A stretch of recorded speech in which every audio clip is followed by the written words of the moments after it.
Bonjour, bienvenue sur Tech Fest TV. On est toujours au cœur du festival Tech Fest pour parler pendant le prochain quart d'heure de réindustrialisation. Messieurs, je vais le faire plus calmement. On parle beaucoup dans les médias d'usines qui ferment et peut-être un peu moins ces temps-ci de réindustrialisation, qui était un terme à la mode après la crise sanitaire. Et donc pour parler réindustrialisation aujourd'hui en France sur ce plateau, je vous ai nommé représentant de la nouvelle vague industrielle française. Donc je vais rapidement vous présenter et puis si je le fais mal, vous le ferez mieux que moi. On va commencer. Sébastien Gravier, vous êtes cofondateur et dirigeant de la start-up Deep Tech Vulcam. Vulcam, vous concevez et fabriquez des pièces micro-mécaniques en métaux amorphes. C'est exactement ça, ouais. Donc on fabrique la matière, on a conçu les machines et on fait la mise en forme.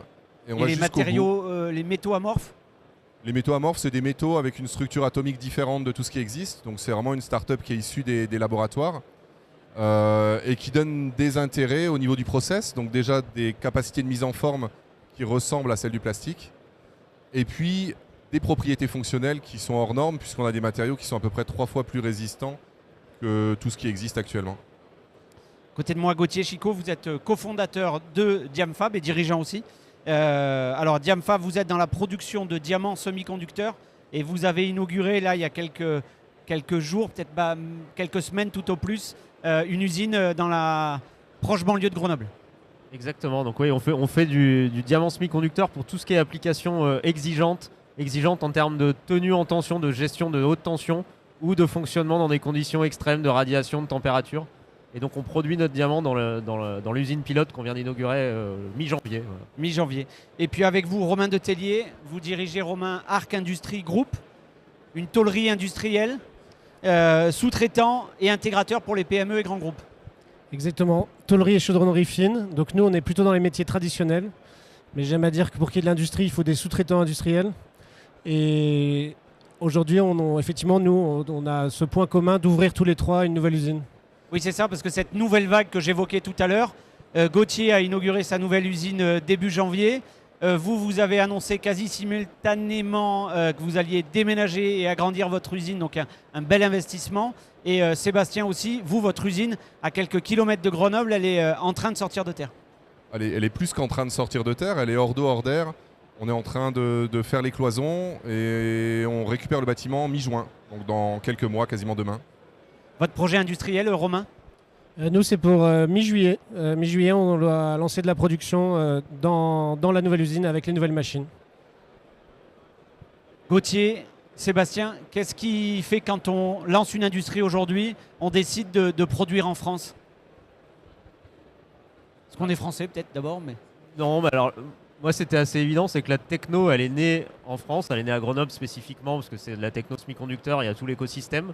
Donc on avait envie, on a développé au niveau R&D dans les murs du CNRS et on avait envie aussi de développer cette technologie, de développer l'entreprise et la base industrielle qu'on vient de faire à Grenoble ou dans la région grenobloise parce qu'il y a l'écosystème et aussi parce que c'est quelque chose qui est possible parce qu'on crée du matériau à forte valeur ajoutée et donc ça peut être produit de manière économiquement viable en France. Et donc ça a tout un sens de continuer comme ça pour aussi participer à la réindustrialisation. C'est vrai que c'est pas facile à dire, réindustrialisation. Vous aussi, Sébastien, c'est une volonté de participer à la réindustrialisation ou c'est plutôt les mêmes motivations finalement que Gauthier? Il y a les deux, il y a l'existant. Le fait d'avoir des centres de recherche qui créent des innovations, ça incite naturellement à construire le site de production proche parce qu'on est proche des centres de recherche. Donc il y a une logique à tout ça. On est proche du savoir. Et puis, par contre, le fait de quitter un environnement de recherche pour créer une industrie, là c'est une volonté personnelle et la volonté elle ressemble à celle de Gauthier, à savoir créer une industrie, réindustrialiser, créer de l'emploi, créer de la valeur, créer quelque chose d'un peu différent par rapport à de la recherche fondamentale. Vous avez le point commun tous les deux, Gauthier et Sébastien, d'avoir été, et de l'être toujours un peu, mais chercheurs, et de vous lancer dans l'entrepreneuriat. Qu'est-ce qui vous a aidé? Est-ce qu'il y a des dispositifs qui vraiment vous ont permis de franchir ce cap-là, déjà de se dire de chercheur, je vais devenir dirigeant, et puis de chercheur, je vais fonder une entreprise, et de fonder une entreprise, fonder une usine? Alors, moi, ce qui m'a aidé, c'est qu'il n'y avait pas assez de postes dans l'académique. Donc, je n'ai pas trouvé de poste et je me suis dit, qu'est-ce que je peux trouver comme moyen de continuer de faire de la recherche, de bosser sur une techno aussi intense que celle-là, tout en faisant passer un message, ce que j'aimais aussi dans l'enseignement. Et donc, je l'ai retrouvé en créant l'entreprise. Et au-delà de la petite blague là-dessus, ce qui nous a aidé, c'est qu'il y a énormément de dispositifs. Il y a des accompagnements par des SAT. À Grenoble, il y a la SAT Linxium. Et donc, en fait, si on a envie de le faire, il n'y a pas de raison de ne pas se lancer. On prend relativement peu de risques. Ça bouffe du temps, ça c'est vrai. Mais on a toutes les étapes d'accompagnement. Il y a BPI après qui peut arriver au début pour au niveau financement. Il y a la région aussi qui nous soutient, aussi bien en prise de participation au capital qu'aussi en subvention. Et donc, on a tout ce qu'il faut pour en tout cas faire émerger ces technos du laboratoire, les sortir du laboratoire, les faire émerger, pour dire ça. Après, le côté industrialisation, c'est un autre sujet, et là, on rentre un peu dans le dur, et peut-être que là-dessus, on manque un peu de financement, ou en tout cas d'ambition. Ouais, Sébastien, vous partagez ce manque d'ambition ou de financement, ou les deux? Alors, moi, la volonté, j'ai été enseignant-chercheur, donc j'ai eu un poste dans l'académique. La volonté, c'était une volonté de créer quelque chose de différent. Donc, et par contre, je rejoins Gauthier sur tout le reste, à savoir, il y a beaucoup d'aides, il y a beaucoup de soutien, il y a aussi tout un écosystème qui existe autour, il n'y a pas que les soutiens financiers, il y a l'écosystème qui est adapté aux startups et qui comprend la difficulté initiale, et le modèle économique est complètement différent d'un modèle économique standard industriel. Donc tout ça, ça existe, il y a des moyens de se financer, et il y a un moment donné, il y a une espèce de vallée de la mort, et cette vallée de la mort pour l'industrialisation, elle est réelle. On a besoin de montants qui sont importants, qui ne sont pas forcément faciles à trouver. On a besoin du temps long, ce qui est complètement à l'inverse. Et puis c'est complètement à l'inverse de la vision court-termiste des fonds d'investissement traditionnels. Et là, il y a quelque chose qui manque, il y a une brique manquante. Et dans l'industrie, j'allais dire traditionnelle, ce qui n'a absolument rien de péjoratif, Romain, dans l'industrie traditionnelle, quand là, vous construisez une nouvelle usine, vous allez investir. Est-ce qu'on est assez aidé aujourd'hui quand on est une belle PME déjà installée? Est-ce qu'on est assez aidé pour continuer à grandir et demain devenir une ETI ou un grand groupe? Disons qu'il faut y croire. Aujourd'hui, le challenge de produire en France est réel. Quand on a 100 000 euros de paye à payer en fin de mois, de savoir que les salariés n'en touchent que la moitié, c'est toujours compliqué. Pour la construction de l'usine en elle-même, le premier enjeu, c'est le foncier. Donc, c'est les collectivités locales. Moi, je suis sur le Pays Voironnais et là, on est particulièrement accompagné. Malheureusement, le foncier n'est pas infini. Donc, on a aussi une réflexion autour de l'optimisation de ce foncier pour la construction vers le haut, l'industrialisation vers le haut. C'est assez particulier dans ce projet. Maintenant, les aides existent. Il faut s'accrocher pour les prendre. Et j'ai eu la chance d'être accompagné par un fonds européen, le fonds FEDER, qui nous accompagne, mais que sur la partie moyen de production. Sur la construction en elle-même, c'est un challenge.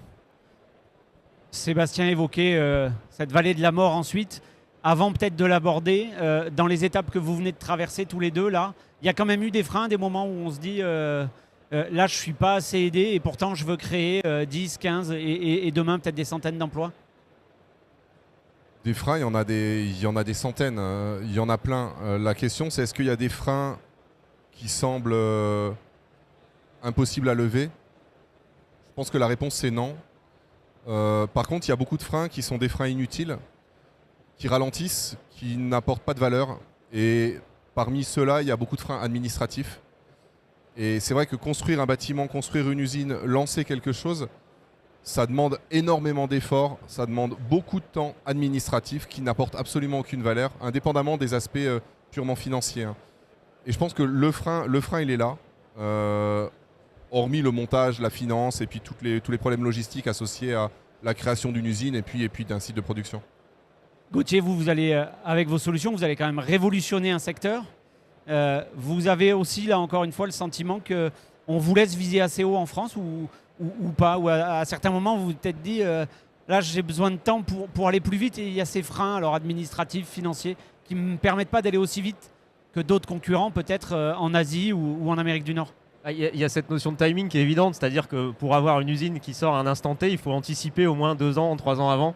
Donc en fait, il faut être capable de voir dans l'avenir. Et or, on ne sait pas voir dans l'avenir. Dans le semi-conducteur, c'est des vagues. Il y a la géopolitique qui s'en mêle depuis pas longtemps. Et en fait, si on revient un petit peu sur ce qu'on disait tout à l'heure, en France, on est capable de faire de la R&D avec relativement peu de moyens et de la belle R&D où on est clairement au niveau mondial, on est dans les meilleurs.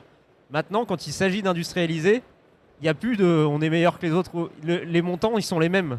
Pour construire une usine, pour acheter des machines, c'est les mêmes montants qu'ailleurs. Et c'est là peut-être où il y a un gap entre on sait faire avec peu sur la R&D, par contre quand il faut industrialiser, il faut mettre les moyens. Et là où les Américains mettent 500 millions sur la table, on a eu une annonce il n'y a pas longtemps là-dessus, en France on peine à trouver quelques millions, quelques dizaines de millions. Donc c'est là où est le souci, quoi. Et donc il faudrait soit qu'il y ait effectivement un peu plus d'aide, ou qu'on revoie nos ambitions et qu'on mette les moyens sur la table pour avancer là-dessus. Ouais. Gauthier vient de prononcer le mot innovation. Quand on est dans l'industrie, encore une fois traditionnelle, Romain, l'innovation, ça peut être un levier de croissance et un levier pour se faire plus facilement accompagner peut-être par les banquiers notamment, mais aussi par toutes les institutions. Disons que nous, on va se situer plutôt sur l'innovation de process. Donc on investit énormément sur nos moyens de production. Et dans les moyens de production, on a plus de 500 000 € autour de la technologie d'organisation de la production. Donc tous les MES, tous les systèmes digitaux pour industrialiser correctement. On a l'innovation de service, aller de plus en plus loin dans la proposition de valeur auprès de nos clients. On a l'innovation grâce à nos clients, certains sont là, qui créent des nouveaux produits, qui s'appuient sur nous et qui croient en nous pour les accompagner et développer les produits avec eux. Maintenant, on se heurte à des clients qui sont challengés uniquement sur le coût et qui n'ont pas la réponse à la question de tout à l'heure, pourquoi produire en France, qui ne se posent plus cette question-là depuis fin 2024. Autant après le Covid, il y avait une réindustrialisation. Depuis fin 2024, il y a quand même un effet de c'est plus le sujet, il nous faut du prix, et qui oublient qu'à chaque fois qu'ils vont produire à l'étranger, ils perdent un petit peu de pouvoir d'achat en France, ils perdent un peu de leur travail à venir en France. Et c'est là où il y a besoin de changer la culture et de se dire soyons un petit peu plus souverains en France, faisons nos choix industriels. Maintenant, à nous, sous-traitants industriels, d'être extrêmement performants et de faire des choix ambitieux et challengeants pour être compétitifs. La collaboration start-up grand groupe, alors vous débutez dans l'aventure, Sébastien et Gauthier. Cette collaboration start-up grand groupe acheté français, c'est un argument que vous mettez en avant, c'est un argument qui marche moins bien, comme vient de l'évoquer Romain. Alors il y a deux choses. Déjà, j'aimerais souligner que la sous-traitance industrielle locale, c'est quelque chose qui est extrêmement important pour les startups. Et dans les freins que tu évoquais tout à l'heure, il y a cette problématique de sous-traitance locale industrielle. Parce que pour développer de l'innovation de rupture, il faut qu'on ait des partenaires fiables avec qui on peut avoir des contacts récurrents et avec qui on peut avancer. Et c'est vrai qu'en France, ça devient difficile, je trouve. Donc le fait qu'il y ait des industriels plus traditionnels qui se développent, qui font de la croissance, et puis qui également sont des promoteurs de l'innovation, de manière indirecte mais quand même importante, ça me paraît extrêmement important. En ce qui concerne les grands groupes, c'est un autre sujet. Les grands groupes doivent jouer un rôle, et le rôle, à mon avis, c'est un rôle de promoteur. Et ce que je regrette en France, c'est deux choses. C'est la difficulté à faire le premier pas, parce qu'on est sous des contraintes qui sont des contraintes juridiques qui plombent les relations dès le début et qui mettent un temps fou. Et ensuite, c'est la difficulté à s'engager. On peut toujours s'engager en se ménageant des portes de sortie, mais s'engager en se ménageant des portes de sortie, ça permet de tracer une direction. Et les grands groupes ont beaucoup tendance à raisonner étape par étape. Faites-moi déjà cette étape, ensuite on voit, on fait les essais, ensuite on renégocie la suite. Et tout ça, ça génère non seulement de l'incertitude, mais de la durée. Et ça, c'est un tue start-up. Gauthier, oui, vous. Je pense qu'on a besoin d'aller... on doit faire briller des technos ancrés localement à l'international. Et pour ça, on a besoin de chasser en meute. Et si on a un vieux loup avec nous, ça va aider, comme disait Sébastien, un promoteur de la techno avec un industriel qui va tracter la techno, qui va nous embarquer avec lui. C'est pour ça que nous, on essaie de co-développer avec ces industriels-là.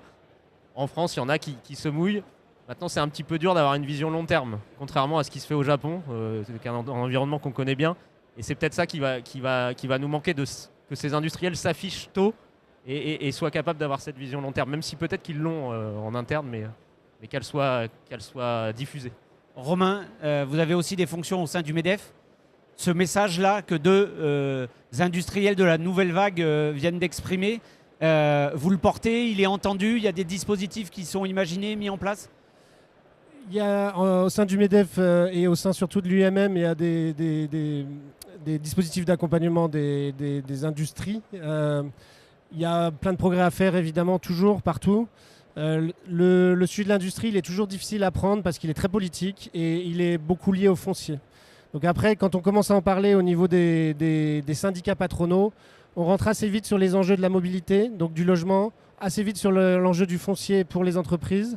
Et c'est là où ces institutions ont un pouvoir sur les dispositifs d'accompagnement. Au démarrage, on est meilleur avec les réseaux Entreprendre, on est meilleur avec les chambres de métiers, on est meilleur avec les CCI. Une fois un peu installés, effectivement, les syndicats patronaux sont performants pour faire décoller, accompagner à l'international, etc. Donc chacun a son étape et tout le monde ne peut pas tout faire. Même si chacun essaye d'en faire un peu, il faut prendre la bonne étape au bon moment. On a déjà, ça fait un quart d'heure qu'on discute déjà. S'il y avait un message clé à faire passer là, chacun, pour réindustrialiser, continuer de réindustrialiser, le message, ce serait quoi? Faut y croire. Déjà, pour réindustrialiser, il faut y aller. Si personne n'y va, on n'avancera pas. Et le deuxième message, c'est qu'il faut accepter aussi qu'il y ait des échecs. On ne peut pas tout le temps considérer qu'à partir du moment où on lance quelque chose, ça va forcément réussir. Non, il y a un taux d'échec. Et on ne peut pas non plus se focaliser sur les échecs, parce que sinon on donne une image qui est négative. Il y a des échecs, il y a aussi des réussites. Et l'important, c'est l'équilibre entre les deux. Donc il faut y aller, il faut accepter qu'il y ait des échecs. Gauthier, un mot pour la fin. Lancez-vous, si vous avez envie, lancez-vous. On est, comme on disait tout à l'heure, très bien accompagné. On prend relativement peu de risques. Et donc il faut y aller si c'est quelque chose qui nous tient à cœur. N'ayez pas peur. Et puis on crée plein d'autres choses. On en a déjà parlé plusieurs fois. On crée de l'emploi, on crée de la valeur indirectement. Et donc il n'y a pas de raison de ne pas se lancer. Ouais. Romain, le mot de la fin? Eh ben oui, pour les jeunes industriels comme nous qui lançons, enfin comme nous, on n'est plus très jeunes, mais allez-y, c'est génial.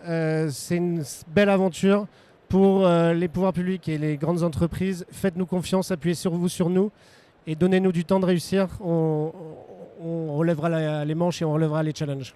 Merci beaucoup. Merci à tous les trois. Merci Romain, Sébastien, Gauthier d'être passés par le studio de Tech Fest. Et là, il y a peut-être des clients ou des partenaires à trouver. Merci en tout cas d'être venus sur le plateau. Merci à vous de nous avoir suivis et à très vite sur le plateau de Tech Fest TV. Merci Mathieu.